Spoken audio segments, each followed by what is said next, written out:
Herr Schoss, im Jahre 2002 hatten Sie einen schweren Motorradunfall. Wie kam das? Ja, wir waren auf einer an sich traumhaft schönen Motorradtour eine Woche lang durch Südafrika entlang der Garden Route. Wer es kennt, wird verstehen, warum auch in der Erinnerung mein Herz da noch höher schlägt. Wale gesehen in Hermanus, Delfine in Plettenberg Bay und hatten wirklich eine ganz, ganz schöne Zeit. Und verrückterweise am letzten Tag, auf den letzten 10 Kilometern dieser Tour, bevor wir die Motorräder zurückgeben wollten, hat mich verrückterweise am helllichten Tag auf einer schnurgeraden Straße ein betrunkener Autofahrer aus dem Gegenverkehr heraus, weil er überholt hat, in der rechten Körperseite getroffen. Ich konnte dann nicht weiter ausweichen und wir sind da mit jeweils den erlaubten 100 Stundenkilometern, also in Summe mit 200 Stundenkilometern zusammengestoßen, sodass ich auf der Straße bereits mein Bein verloren habe. Ich bin mit der Schulter auf das Autodach gekracht, was mir die ganze Schulter zerschmettert hat, sodass ich in der Folge auch den rechten Arm verloren habe. Glücklicherweise hatte ich einen Integralhelm auf, sodass zumindest im Gesicht keine allzu schweren Verletzungen passiert sind. Und ja, neben diesen körperlichen, äußerlich auch heute noch sichtbaren Verletzungen, Verlusten habe ich auch multiples Organversagen gehabt, totale Niereninsuffizienz, eine Embolie im linken Lungenflügel und dann kam noch ein Pneumothorax, also der Kollaps des rechten Lungenflügels hinzu. Durchaus mehrere Tage nach dem Unfall, also dieses Organversagen passiert Stück für Stück. Dann bin ich in den OP gebracht worden, mitten in der Nacht, ich schätze mal so, dass es 3 Uhr, 4 Uhr morgens war. Und man hat versucht, auch noch dieses zusätzliche Problem zu lösen, was nicht funktioniert hat. Dann haben die Ärzte tatsächlich aufgegeben, nicht aus bösem Willen, aber auch aus der Kenntnis der medizinischen Statistik, dass jemand so viele Probleme zusätzlich zu den schon bestehenden gar nicht überleben kann und haben die Arbeit an mir eingestellt und schon zusammengeräumt und darauf gewartet, dass ich den letzten Atemzug tun würde. Sie haben während diesem Unfall eine Nahtoderfahrung erlebt? Nicht während des Unfalls, sondern die kam eben genau dann, nachdem die Ärzte eben nicht mehr weiter an mir gearbeitet haben, ich muss dazu sagen, dass ich vor diesem Ereignis mich mit Nahtod noch gar nicht beschäftigt hatte. Also heute weiß ich, dass das ein typisches Element der Nahtoderfahrung ist, durch einen Tunnel sich zu bewegen.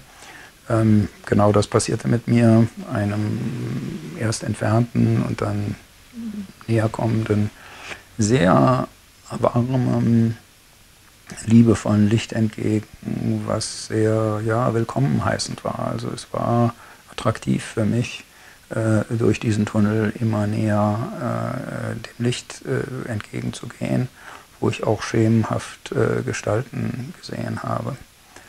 Und auf diesem Weg kamen mir in den Sinn, meine Handlungen oder mein Leben mit meinem Leben konnte ich mich auseinandersetzen oder musste ich mich auseinandersetzen. Und interessanterweise all die Dinge, auf die ich mich vorher fokussiert hatte. Ich war Unternehmer, habe ein ganz erfolgreiches Unternehmen aufgebaut, habe sehr viel Zeit und Energie da reingesteckt und habe mich auch definiert darüber, wie erfolgreich dieses Unternehmen geworden ist, wie jung ich das gegründet habe, wie viele Arbeitsplätze ich geschaffen habe, wie wertvoll das Unternehmen war und so weiter. Und all diese Dinge spielten erstaunlicherweise in diesen letzten Minuten vor dem möglichen Tod überhaupt gar keine Rolle. Sondern die Frage, die sich mir stellte, war, wie habe ich das denn gemacht? was für ein Chef bin ich gewesen, was für ein Kollege, was für ein Vater gegenüber meinen damals schon lebenden 3 Kindern. Inzwischen habe ich 6. Wie habe ich mich gegenüber meinen Geschwistern verhalten, gegenüber Freunden, gegenüber meinen Eltern und so weiter. Und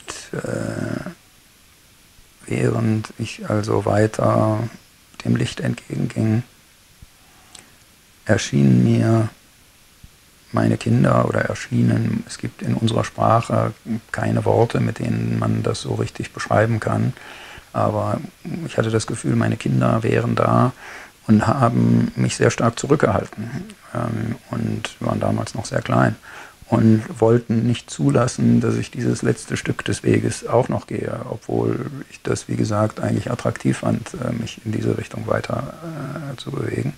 Die haben mich aber richtig festgehalten und mir klar zu verstehen gegeben, dass sie mich gerne noch eine Weile weiter haben wollen würden auf Erden, sodass ich in dieser Bewegung innegehalten habe und nicht weitergegangen bin.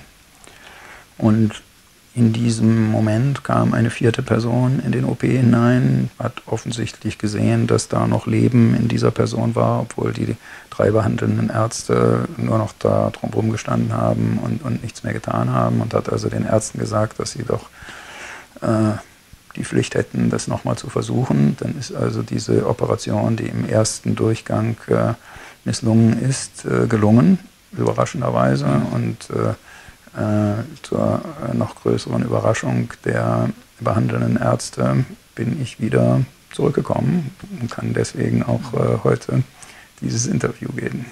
Haben Sie das selber festgestellt während der Nahtoderfahrung, dass eine zusätzliche Person in das Zimmer kam? Oder haben Sie das später vernommen, dass es so war? Nein, das habe ich selber festgestellt. Auch habe ich noch sehr genau den Satz im Ohr, den kriegen wir nicht mehr hin, bevor die Arbeit an mir abgebrochen wurde. Ich habe mich später dann auch gefragt, konnte ich das denn überhaupt, ich sag mal, auf normalen Kanälen gehört und gesehen haben. Was ich nicht hatte, was ich später über Nahtoderlebnisse gelesen habe, dass man oft auch einen Blick von oben auf sich selbst hat, das habe ich nicht erlebt, aber ich kann mich sehr genau erinnern an die Abläufe, die in dem OP gewesen sind. Was für Auswirkungen hatte diese Nahtoderfahrung auf Ihr weiteres Leben? Ja, sehr, sehr große. Ich glaube, oder ich bin sicher, dieses Nahtoderlebnis war das Ereignis in meinem Leben, was die größte Veränderung in mir hervorgerufen hat. Ich bin ja aus dem Unfall auch eben schwer behindert hervorgegangen mit einem Bein und einem Arm, aber die Bedeutung, die dieses Nahtoderlebnis für mich hatte, war noch größer als die körperliche Veränderung. Ich hatte ja gesagt, in dem Nahtoderlebnis, und meine These ist, das wird allen Menschen so gehen in den letzten Minuten ihres Lebens, ging es nicht darum, wie erfolgreich ich gewesen bin, wie viel Unternehmenswerte ich geschaffen habe, sondern es ging um die Frage, was für ein Mensch ich war. Meine Kinder haben mich sozusagen gerettet. Ohne meine Kinder wäre ich wahrscheinlich den ganzen Weg gegangen. Und mit diesem Wissen aus dieser Erfahrung heraus musste ich quasi mein Leben umstellen und die Prioritäten anders setzen. Vor dem Unfall erste Priorität auf Unternehmensaufbau, Arbeit, Erfolg und so weiter. Und nach dem Unfall eben erste Priorität auf Familie, auf die Kinder und nur in zweiter Priorität geschäftliche und finanzielle Dinge. Das ist aber sicherlich nicht die einzige, das ist vielleicht die erkennbarste Veränderung. Was sich auch radikal geändert hat, ist, dass ich keine Angst mehr vor dem Tod habe. Dass diese Erfahrung, die ich ja beschrieben habe als eine sehr attraktive, oder dass der Weg bis zu Ende eigentlich sehr willkommen heißend war, dass diese Erfahrung mir zeigt, wenn es dann tatsächlich irgendwann einmal zu Ende sein wird, wartet nichts Schlimmes, da wartet kein Fegefeuer, da wartet auch nicht das Nichts, sondern ich bin nach dieser Erfahrung ziemlich sicher, da wartet Liebe, Wärme und eine vielleicht auch Wiedervereinigung mit Menschen, die vor mir gegangen sind. Viele Veränderungen an mir habe ich nach diesem Nahtoderlebnis mit Überraschung festgestellt und habe die gar nicht unbedingt selber direkt dem Nahtoderlebnis zuordnen können, habe aber dann angefangen, über solche Dinge zu lesen und habe zum Beispiel gelesen, dass für viele Menschen, die durch ein Nahtoderlebnis gehen, Religion an Wert verliert, aber der Glaube an Gott deutlich zunimmt. Auch das kann ich absolut bestätigen. Ich glaube heute definitiv, dass es mehr gibt als das, was wir hier auf Erden im Alltag erleben und dass es über uns noch eine Instanz gibt, die da auch auf uns wartet. Sie haben mir im Vorgespräch gesagt, dass Sie sich fühlten, wie wenn Sie nicht mehr mit dem Körper verbunden waren. Ja, das ist so. Meine Einschätzung dazu ist, dass die sehr vielen medizinischen Eingriffe waren, dass mein Körper eigentlich zum Werkstück der Ärzte geworden ist und dadurch dementsprechend diese Verbindung zu meinem Körper verloren gegangen ist. Ich habe mir noch keine Gedanken darüber gemacht, ob es da einen Bezug zu dem Nahtoderlebnis gibt. Herr Schoss, gab es während dem Genesungsprozess noch weitere Erfahrungen, besondere Wahrnehmungen, die Sie machen konnten? Ja, ganz faszinierende Dinge. Zum Beispiel konnte ich noch, 2, 3, 4 Wochen nach dem Nahtoderlebnis sagen, wer in einer Minute in mein Krankenzimmer kommen wird, obwohl diese Person noch 30, 40 Meter und 2 Gänge, 2 Türen entfernt war.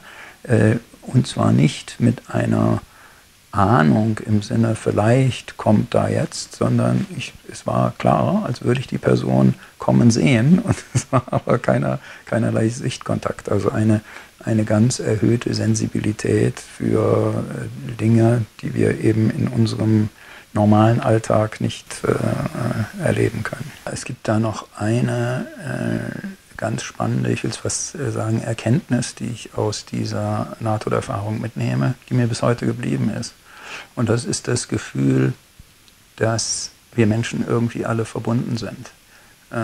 Dass wir gar nicht die getrennten Individuen sind, wie wir jetzt hier einander gegenüber sitzen, sondern dass wir auf einer spirituellen Ebene vielleicht alle gemeinsam Teil eines größeren Ganzen sind. Zum Beispiel habe ich gelernt, dass Bambusbäume, ein Bambuswald auch ein einziger Organismus ist. Also die Bambusstangen, die da 3 Meter auseinander stehen, sind unter der Erde miteinander verbunden und bilden eben auch ein größeres Ganzes. Und ich habe manchmal das Gefühl, wir Menschen verhalten uns gegenüber Mitmenschen so, als wäre das ein anderer Bambusbaum, der mir das Licht nimmt oder der mir in den Weg gewachsen ist und kämpfen untereinander, obwohl wir eben, das ist mein heutiges Gefühl, gemeinsam Teil eines größeren Ganzen sind. Insofern hätte ich eigentlich auch das Gefühl, wenn mehr Menschen oder wenn alle Menschen eine Nahtoderfahrung machen würden, hoffentlich unter angenehmeren Umständen, als das bei mir passiert ist, dass wir insgesamt eine bessere Welt hätten, weil es vielleicht auch bei anderen Menschen dieses Gefühl der Verbundenheit untereinander erzeugen würde und wir weniger Egoismus haben würden. Herr Schoss, herzlichen Dank für das Gespräch. Sehr gerne.